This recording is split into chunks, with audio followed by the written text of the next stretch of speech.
Cuttack Bhubaneswar commissionerate police अपराध के नियंत्रण और अपराध हो जाने पर तुरंत डिटेक्शन और रिकवरी के लिए प्रतिबद्ध है।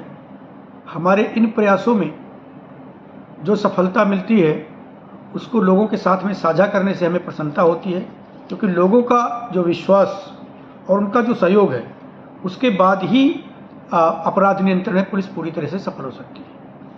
आज इसी क्रम में मैं कहना चाहूँगा कि अपराध के जो विभिन्न कैटेगरी हैं उनमें अगर हम 3 साल का डेटा देखें तो कटक भुवनेश्वर कमिश्नरेट पुलिस में लगातार क्राइम के ग्राफ में कमी हो रही है।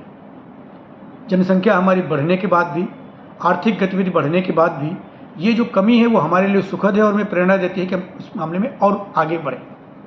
जैसे मैं आपको कहना चाहता हूँ कि जो मर्डर रिपोर्ट हुए 23, 24, 25 में 52, 68 और 60, ये लगभग एक स्टेबल और एक ह्रास होता हुआ एक पैटर्न दिखाते हैं।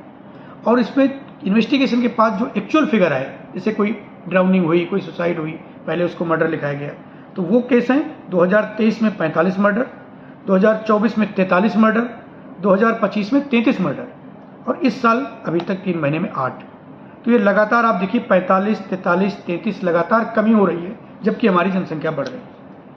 इसी तरह से अगर मैं कहूँ रॉबरी के लिए, लूट के लिए, लूट 2023 से इस समय 2025 तक करीब 50% कमी आई है।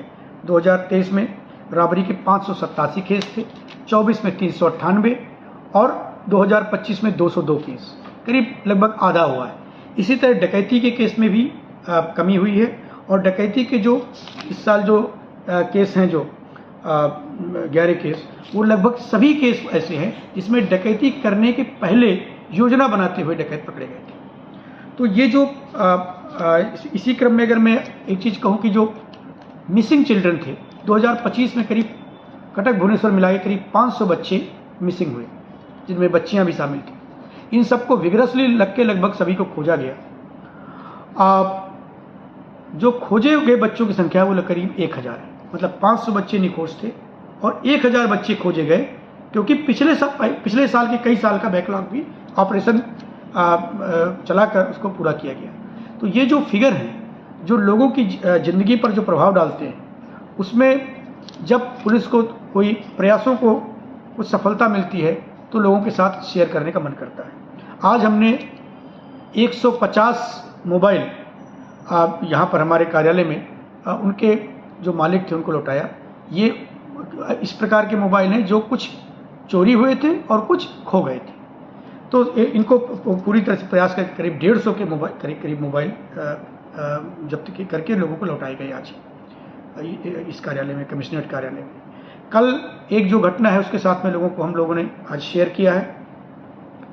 कल पीसीआर इन्फोसिटी एरिया में रियल टाइम इंफॉर्मेशन पर पीसीआर के सदस्यों ने एक चैन स्नेचर को गिरफ्तार किया और उससे चैन बरामद की। इन्फोसिटी एरिया में एक महिला उनकी चैन छीन के लुटेरे भाग रहे थे, उन्होंने शोर मचाया, पीसीआर को फ़ोन किया।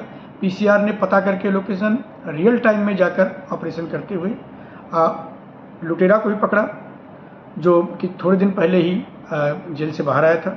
उससे चेन बरामद की, महिला को वापस चेन दे दिया गया और लुटेरों के पास से 2 टू व्हीलर भी बरामद किए गए। तो ये सारी चीज़ें जिससे कटक भुवनेश्वर वासियों के जीवन पर फर्क पड़ता है, उनकी छोटी छोटी चीज़ें जिससे प्रभावित होती हैं, उसमें जब हम रिलीफ दे पाते हैं तो हमें आत्मिक संतोष का अनुभव होता है। मैं लोगों से इसके बाद भी सहयोग की कामना करता हूँ।